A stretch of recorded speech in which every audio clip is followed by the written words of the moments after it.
Hello and welcome to Studio Dialogues. I'm happy to start my series of dialogues with the eminent award winning artist Praveen Karmakar, who I consider a friend, philosopher, and guide. He has participated in many national and international watercolor exhibitions, and he is also the head of Fabriano in Aquarello for India. He has, amongst many awards and accolades, recently won the Jharkhand Ratna Award, the first ever given to an artist. You will find these dialogues on my YouTube channel and blog, so don't forget to subscribe to these. Let's dive into the conversation now. Hello, Praveen ji. How are you? Hello, Sika. I'm fine. And what's about you? I'm also doing well. Thank you for coming on my studio dialogues today and talking to us. And thanks to you that you started a very good event, virtual event. It's like a studio dialogues, and it is very beneficial for. I think it is very beneficial for each and everyone, those who are interested in fine arts. Yeah, I hope so. So, sir, let's start our conversation. You are from Ranchi, Jharkhand. Have you always lived there? Yes, my born brought up in Ranchi, Jharkhand. Yes, I'm always. My father, my mother, they are from Bengal, but they came Ranchi in a very childhood. My father actually. I see. How and when did you get into art? Was it from childhood? Actually, I started from childhood, but how I started, I don't know actually. But there is some reason was there.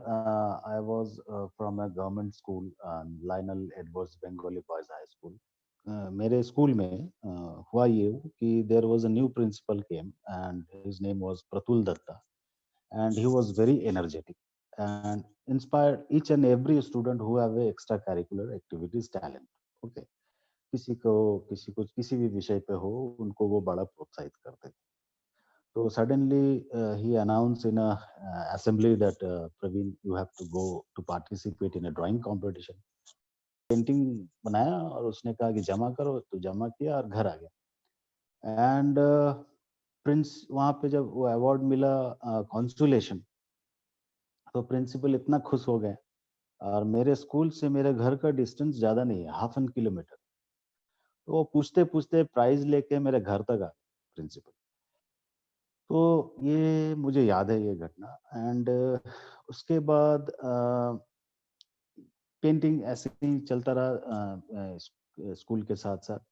Seriously, I started painting when I found few of my friends in college.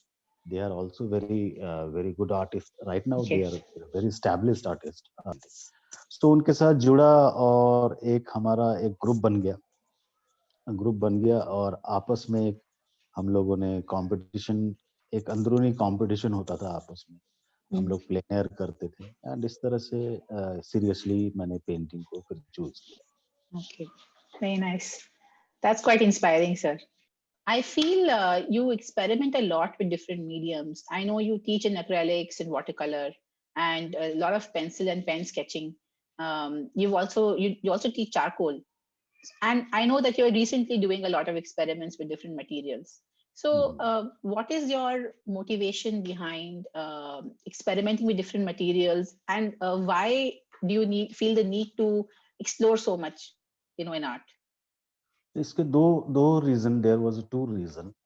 One reason was there that when we are in the college and we have a group and we started plein air painting, तो most of the time in a plein air we are comfortable to paint with a water colour. Okay, और वो painting करने के बाद when we come back and we started to experiment with same drawing in other medium like fountain pen, pencil, oil pastels. So ये हम लोग उस वक्त ही करते थे बहुत. और सिर्फ मैं नहीं करता था, मेरे जो बाकी फ्रेंड्स थे वो भी उसी कंपोजिशंस को अलग अलग मीडियम्स पे करते थे. और हम लोग फिर एक दूसरे से पेंटिंग्स को कंपेयर भी करते थे, इसका कैसा हुआ वगैरह. एंड इस तरह से अलग अलग मीडियम के काम करने का रुचि रहा. लेकिन जब professionally when I started painting, तो वाटर कलर के काम नहीं मिलते थे. Everybody wants in acrylic and Hmm. acrylic तो बाद में आया, oil. Okay, so oil was a very costly medium because वो खरीद पाना ही बहुत मुश्किल होता था उस वक्त। और सिखाने के लिए जहाँ तक बात है, मुझे मैं कहीं से सीखा नहीं इस तरह से कि मुझे ऑयल सीखना है, मुझे चारकोल सीखना है या कुछ सीखना है। मैं कहीं भी गया सीखने के लिए भी, जब मुझे पता चला कि आर्ट के क्लासेस होते हैं, तो जनरली वहाँ पे आइदर पेंसिल ड्राइंग और आइदर वाटर कलर्स सिखाते थे। वाटर कलर भी का लेवल भी वो लेवल था जो अभी के जैसा नहीं है, तो वो भी मेरे लिए बहुत था। तो इस तरह से अलग-अलग मीडियम पे काम करने का रुचि रहा। एंड सर्वाइविंग प्रॉब्लम भी एक था कि because I have to survive, I have to paint, I got commission work in oil most of the time. That's why I started in a different medium. And second thing is, when I started teaching in a school, in my institution, in ICAP, then different kind of students came and demand that sir मुझे pencil सीखना है, I have to learn watercolor, I have to learn charcoal. तो उस class को भी run करने के लिए मुझे अलग-अलग मीडियम्स पे डेमो देने पड़े वहाँ पे। तो इस वजह से अलग-अलग मीडियम्स पे मुझे मेरा इंटरेस्ट हमेशा से ही रहा या करना पड़ा। Okay, sir. Okay. So it is also to teach because the demand for teaching is in various Yes. mediums. I see. Okay. There are a lot of upcoming artists who have lots of questions, about how they should work, their work ethics, what mindsets they should have about their work. So, what are your top tips for young artists in terms of attitude, how they should, keep to their work ethics, yet, come out in the market and sell their work? Look, Shikha, in every field, there is two things demands. One is dedication, and second thing is discipline. तो dedication अगर देखिए, everybody is talented, everybody, God gives some talents to everybody, but आपके पास अगर dedication है और discipline नहीं है, देन डेडिकेशन कोई काम का नहीं है। और अगर आपके पास डिसिप्लिन एंड डेडिकेशन दोनों है, then you can find your way easily. So the young generation, or you can say the social media generation, especially, uh, they have not a they are not very confident to stick on a one subject.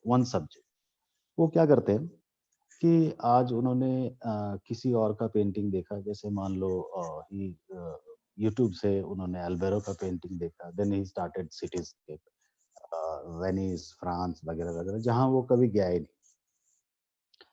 फिर उसने मान लीजिए मेरा painting देखा, तो उसने figurative start कर दिया। तो ये हर दिन यूट्यूब पे या कहीं और से सोशल मीडिया से किसी की पेंटिंग्स देखते हैं या उसका डेमोन्स्ट्रेशन देखते हैं, तो वो तुरंत उससे इंस्पायर हो जाते हैं और फिर सब्जेक्ट चेंज हो जाता है। होना ये चाहिए कि आपको एक सब्जेक्ट पे पहले स्थिर होना पड़ेगा। स्थिर होके उस सब्जेक्ट की हर बारीकी को समझना पड़ेगा। अगर आप एमएफ हुसैन को देखें, तो एमएफ हुसैन साहब जो थे, वो फ़िल्मों पोस्टर्स बनाते थे। लेकिन मुझे जहाँ तक मैंने पढ़ा है उनके बारे में, कि वो सुबह में जिस प्लेस को प्लेन एयर बनाते थे, फिर वो दिन में, फिर वो रात में लालटेन लेके जाते थे उस प्लेस पे, कि रात को ये कैसा दिखता है। तो इतना डेडिकेशन था और इतना डिसिप्लिन था उनके पास। तो ये अ, अभी के जनरेशन में ये ठहराव बहुत कम है। अगर आप किसी-किसी ये सबके साथ नहीं कर रहा हूँ, कुछ यंग जनरेशन के नए लड़के हैं, they are doing very good job, पर आप उसको देखेंगे तो वो एक सब्जेक्ट को काफ़ी दिनों तक खींचता रहता है। अगर वो he started painting rural landscape, तो वो रूरल लैंडस्केप ही करता, वो बीच में कभी भी सिटीस्केप या पोर्ट्रेट या फ्लोरल नहीं लेके आता। तो इस वजह से उसके काम बहुत इम्प्रूव कर रहे हैं। पर मैक्सिमम क्या है, वो आज कुछ करते हैं, कल और सब्जेक्ट पे भटक जाते हैं, परसों और सब्जेक्ट पे भटक जाते हैं। तो ये सीखा मैंने शायद कई बार क्लासेस में आप लोगों को भी बताया है या दूसरे लोगों को भी बताया है कि आप एक सब्जेक्ट जो मिलता है कम से कम उस सब्जेक्ट पे एटलीस्ट 3-4 मंथ्स आप उस पे ठहर ठहर के रहो और उसी सब्जेक्ट पे स्टडी करो। तो इससे क्या होगा कि आप जो है उस सब्जेक्ट को पूरी तरह जान पाएँगे और जब आप सब्जेक्ट को पूरी तरह जान पाएँगे then you are able to justify with that painting. So this is very necessary for young Right. generation to stick on a one subject. Sir subject की आपने बात की, you talked about subject, so I have one more question on that. A lot of young artists don't know how to select a subject. There's so much inspiration out there, so many things to paint. I mean, every corner of the world is full of inspiration. So how does a upcoming artist who's developing their skills or their art, stick to one subject or select the appropriate subject for them? How do they know it's the appropriate subject? Right. Any tips Okay. on that? Uh, there is a lack of uh, knowledge or lack of real education. Real education means क्या होता है कि हम किताबी भाषा तो पढ़ लेते हैं स्कूल में 2+2 = 4 ये सब तो पढ़ लेते हैं।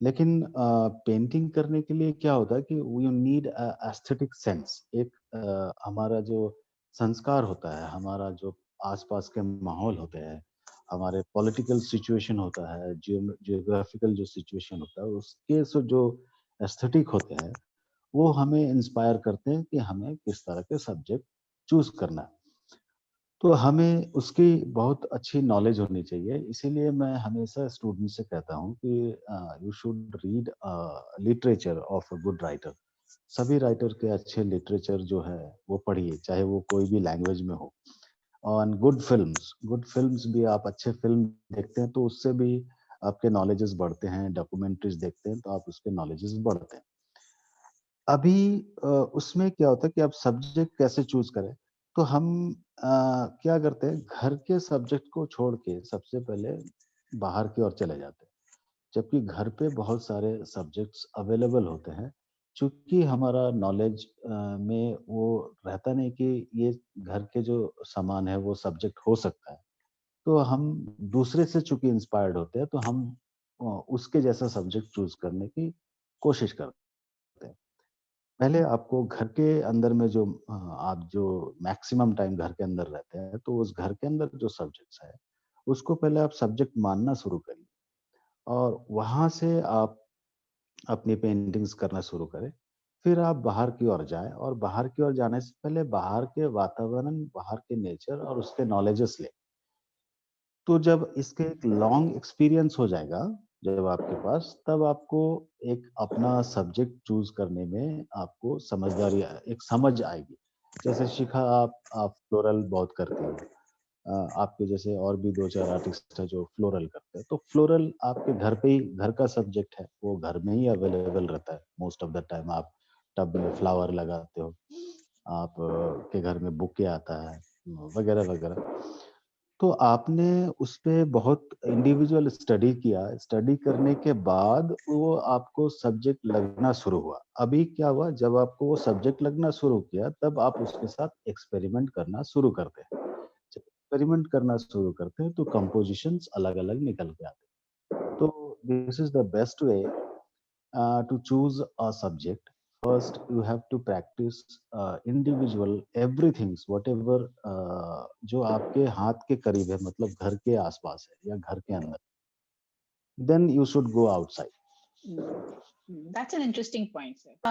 आप बहुत सारे फिगरेटिव पेंटिंग्स बनाते हैं और ट्राइबल्स और लोकल लोगों की उसके क्या इंस्पिरेशन है आपके पास जो आप क्योंकि काफी मेरा सब्जेक्ट पे काम हाँ करते हाँ एक्चुअली देखिए मैं तो ट्राइबल्स एरिया में रहता हूँ ये झारखंड है यहाँ पे ट्राइबल्स ज्यादा है और मैं एक सरकारी स्कूल में पढ़ा तो मेरे जो क्लास फ्रेंड्स थे स्कूल स्कूल में तो वो भी बहुत नीचे तबके से आते थे तो कोई रिक्शे वाले का बेटा है तो कोई फुचके वाले का बेटा है कोई रेड़ी लगाने वाले का बेटा है तो they are my class friends अब उन्हीं के साथ मेरा पढ़ना लिखना उसी उन्हीं के साथ फुटबॉल खेलना क्रिकेट खेलना यही सब चलता था तो एंड उनके मेहनत, उनके काम करने का तरीका, उनके रहन-सहन, उनके पहनावा, उनके फेस्टिवल्स, ये सब बड़ा मुझे शुरू से ही इंस्पायर करते थे।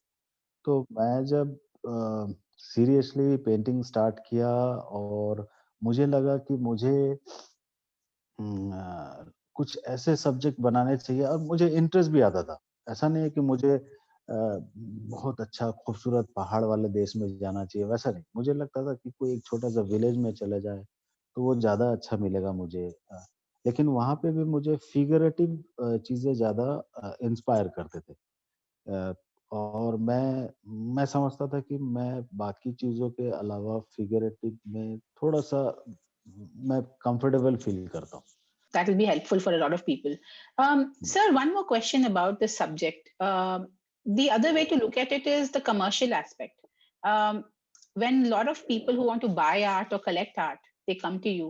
Um, how has it changed over the years? Meaning, do people come now to select, paintings based on the subject, or do they prefer that they select an artist who does a certain type of painting, or do they only go by what they like? So how has the market changed in that since before, or how is it now? Uh, according the commercial aspects, I think there is few subjects are always in a demand. Okay, you know that.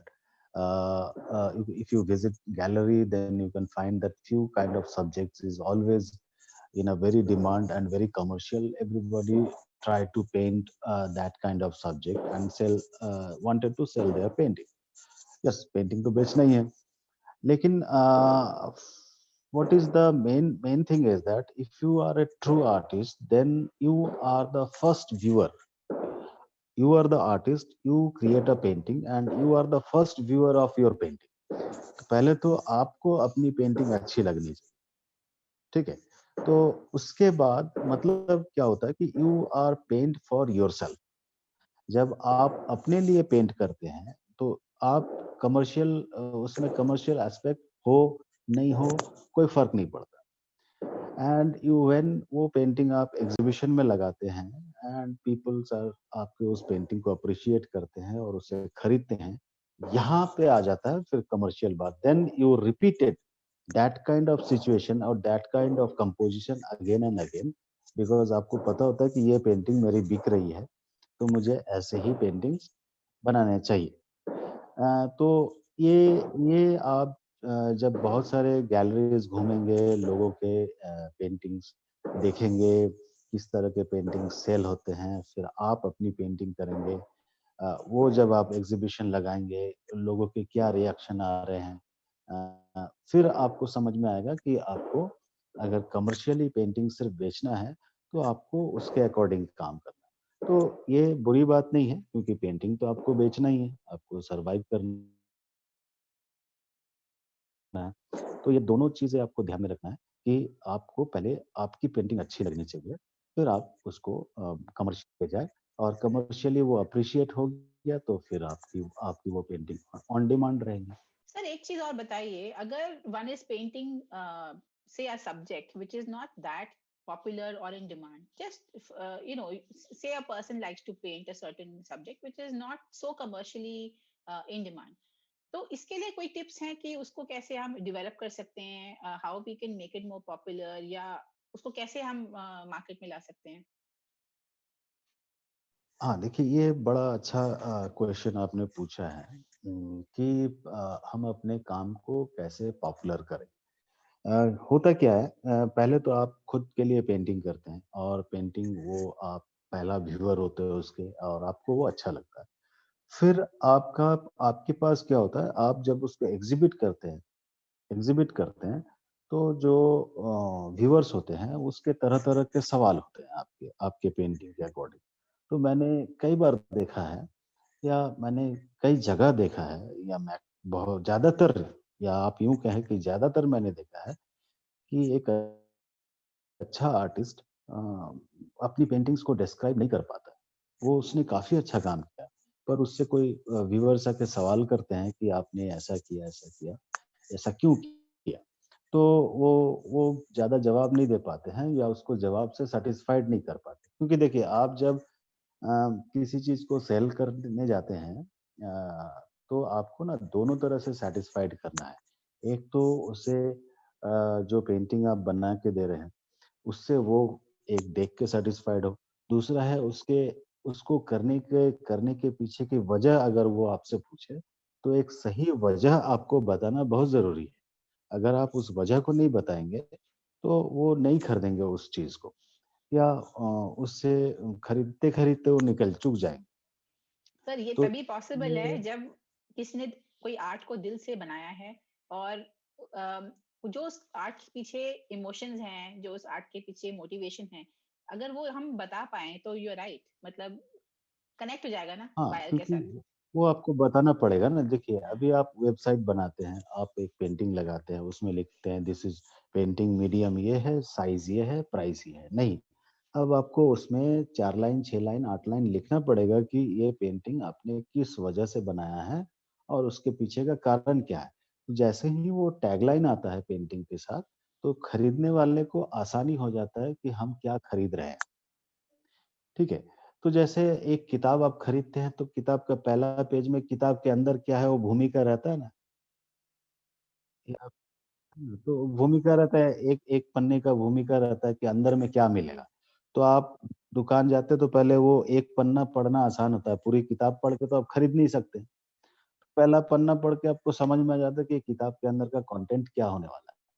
तो आप फिर वो किताब खरीदते हैं या फिर कोई फेमस राइटर होता है, तो फिर भाई आपको पता ही होता है कि ये राइटर का किताब खरीदो, ये तो अच्छा ही होगा। तो ये भूमिका से आप धीरे-धीरे, धीरे-धीरे फेमस जब होते हैं, फिर आपको भूमिका बाँधने की ज़रूरत नहीं, फिर आपकी सिग्नेचर दिखती है। तो पहले तो आपको भूमिका बनाना होगा आपके सिग्नेचर का। जब आपके सिग्नेचर अप्रूव्ड हो जाएँगे मार्केट में, तो फिर आपको भूमिका बताने की ज़रूरत नहीं, आपके सिग्नेचर ही बिक जाएँगे। ओके सर, इससे एक चीज याद आई, लॉट ऑफ आर्टिस्ट नाउडेज वो स्केचिंग ज्यादा करते नहीं है, दे डोंट बिलीव कि ज्यादा ड्राइंग की जरूरत है। और एक माइंडसेट भी है दुनिया में, वर्ल्ड में, where lot of people trace, they don't draw, but I think somewhere it affects, you know, their painting process. And how important do you think it is to be a successful painter, to know how to draw very well and to do as a daily practice? देखिए that is fundamental things. वो drawing के बिना आप painting तो सोच भी नहीं सकते। क्योंकि ड्राइंग तो वो उसका मेन फैक्टर होता है, उसकी जान होती है, सोल होती है। ठीक है? तो आप सिर्फ ड्रॉ करके ही अपनी पेंटिंग्स को एकदम बेहतरीन कर सकते हैं। ऐसे बहुत सारे आर्टिस्ट हैं जिसके बड़े-बड़े कैनवासेस पे सिर्फ ड्राइंग है। वो पेंटिंग ना कलर है ना कुछ है, सिर्फ ड्राइंग है और वो करोड़ों में बिके हैं वो पेंटिंग्स। ऐसे बहुत सारे फेमस आर्टिस्ट हैं। तो ड्राइंग आपको बहुत स्ट्रॉन्ग करना ही पड़ेगा और आप उसको इग्नोर करके और इसको जंप करके आप कुछ दूर तो जा सकते हैं, पर बहुत दूर नहीं जा सकते। हाँ, कमर्शियली क्या होता है जब आप कमर्शियल काम करते हैं तो क्या होता है आप टेक्नोलॉजीज़ का इस्तेमाल कर सकते हैं जब टेक्नोलॉजी अवेलेबल है ना? क्योंकि देखिए अगर आप अंधेरा में जा रहे हैं और हाथ में टॉर्च है, तो आप इसलिए नहीं जलाएँगे भाई मैं तो बहुत बहादुर आदमी हूँ, मैं टॉर्च नहीं जलाऊँगा। नहीं, तो ये तो बेवकूफ़ी हो जाएगा फिर। आपको टॉर्च जलाना चाहिए जब आप अंधेरे में जा रहे हैं, भले आप कितना भी हिम्मत वाला हो। तो उसी तरह से जब आपके पास टेक्नोलॉजीज़ अवेलेबल है और आपको एक कमर्शियल काम मिला है, तो कमर्शियल काम के बदले में आपको एक अच्छा खासा अमाउंट मिल रहा है, तो आपको जो भी टेक्नोलॉजीज़ आप इस्तेमाल करना चाहें आपकी पेंटिंग में, वो बिल्कुल करिए। लेकिन क्लासिकल तरीका यही है कि आपको ड्राइंग पे बहुत स्ट्रॉन्ग होना पड़ेगा एंड ड्राइंग में अगर आप स्ट्रॉन्ग होंगे, तो आप बहुत कॉन्फिडेंट होंगे। So this is very important that you have to start drawing most of the time, or you can make a ratio 10 drawings and one painting. आप Okay. 10 ड्राइंग करो, उसके बाद Okay. एक पेंटिंग करो, then it will be Hmm. better. Hmm. Okay, sir. So I think from what you're saying that most important is to first build the base for your talent or your skills with drawing, and also to stick to a subject which you find interesting from your heart, जो आपको एकदम भाता है, और उस पे बहुत काम करें, उस पे लगातार काम करें तो इम्प्रूवमेंट दिखेगा। I think that's a very good tip for any upcoming artist, because a lot of them are a little confused about, what shall I paint, or how do I make my art more, advanced. ठीक है sir, ये तो सब serious बातें थी। अभी अब थोड़ा अपने बारे में बताइए sir. As a person, who are you, what are your likes, dislikes, any hobbies? Hobbies में एक तो हॉबी है गाने सुनने का। किशोर कुमार के गाने ज्यादा सुनता हूँ। एंड किताबें पढ़ने की बहुत आदत थी from my college life. I was the member of each and every library of 4-5 library थे रांची में, अभी 4-5 ही होंगे। तो मैं हर लाइब्रेरी का मेंबर था एंड वहाँ से हम लोग बुक हायर करते थे और पढ़ते थे। तो उसकी एक आदत सी थी पहले। अभी अभी थोड़ा छूट गया है और मुझे अफ़सोस होता है कि थोड़ा-सा छूट गया मेरा वो। और दूसरी चीज़ है कि सर्वाइव करने के लिए मेरे एक आर्ट स्कूल है, आईकैप, आप सब जानते हैं। और मेरा एक छोटा-सा बिज़नेस भी है और मैंने एक छोटा-सा एक प्रोफ़ेशनल आर्ट मटेरियल शॉप भी रखा है। उसके पीछे का वजह ये था कि रांची में कोई आर्ट अकेडमी या फिर कोई आर्ट कॉलेज या फिर गैलरी, ये सब कुछ नहीं थे, तो एक आर्ट मटेरियल शॉप भी नहीं था। तो जब हम लोगों ने एक स्टार्ट किया सीरियसली, तो हमें बड़ी दिक्कत होती थी।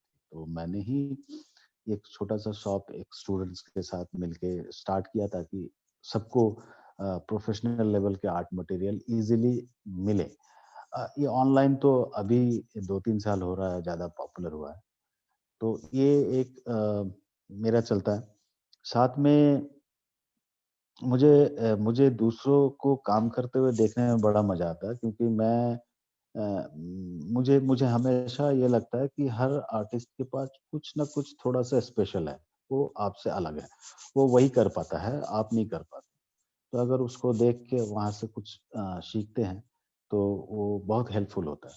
तो मुझे याद है, आप शिखा जी, आपको पता होगा पहले फ़िल्म फ़िल्म लगते थे फ्राइडे को थिएटर हॉल में और उसकी पोस्टर्स बनती थी। तो मैं खड़ा होके वो जो लोग पोस्टर्स बनाते थे, मैं खड़ा होके देखता था कि ये लोग पोस्टर्स कैसे बनाते हैं। या फिर दुर्गा पूजा से पहले-पहले वो मूर्तियाँ बनाते थे वो बाँध के, तो मैं स्टार्ट करता था जब से बाँधना शुरू होता था तब से। एवरीडे स्कूल के बाद मैं उधर चला जाता था और जाके खड़ा होके देखता था कैसे मिट्टी लगा रहा है, कैसे बना रहा है। तो ये एक अच्छी आदत है और ये आदत हमको लगता है सबके पास होना चाहिए कि आप किसी को भी देखिए, कोई भी आर्टिस्ट छोटा या बड़ा नहीं होता है। मेरे हिसाब से सब आर्टिस्ट अलग होता है एक-दूसरे से और ये अलग होना होना भी चाहिए। अ, आज आज किसी और का काम मुझे ज़्यादा अच्छा लग रहा है, तो इसलिए उसे हम बड़ा मानते हैं। कल को आपका काम लोगों को ज़्यादा अच्छा लगेगा, तो कल आप बड़े आर्टिस्ट हो जाएँगे।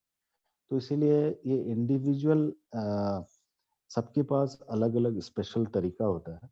तो वो अगर आप उनको काम करते हुए देखें, कहीं भी मौका लगे, किसी भी जगह पे मौका लगे, तो ज़रूर देखना चाहिए और उससे जितना हो सीखें। ये बहुत अच्छी आदत है, मुझे लगता है ये सबको अपनाना चाहिए। सर, मुझे पता है आपको खाली गाना सुनने का शौक नहीं है, आप गाते भी बहुत अच्छा हैं। तो आई थिंक हमारे व्यूअर्स को बहुत अच्छा लगेगा if you sing just a few lines. ये मौका नहीं मिलता है किसी को आपको सुनने का, तो कोई आपका नहीं, फेवरेट सॉन्ग देखिए, है? अ, कभी भी कोई वर्कशॉप वगैरह होता है, टूर वगैरह होता है, तो हम लोग तो गाते-पीते जाते ही हैं, वो अच्छी बात है। सर, बहुत और अच्छा गाते हैं आप, तो आपका कोई फेवरेट सॉन्ग हो तो आप गा दीजिए थोड़ा सा। अच्छा, ठीक है। तो हाँ, मैं किशोर दा का ही एक गाना सुना देता हूँ। हम्म, तेरे बिना जिंदगी से कोई शिकवा तो नहीं, शिकवा नहीं, शिकवा नहीं, शिकवा नहीं, तेरे बिना जिंदगी भी लेकिन जिंदगी तो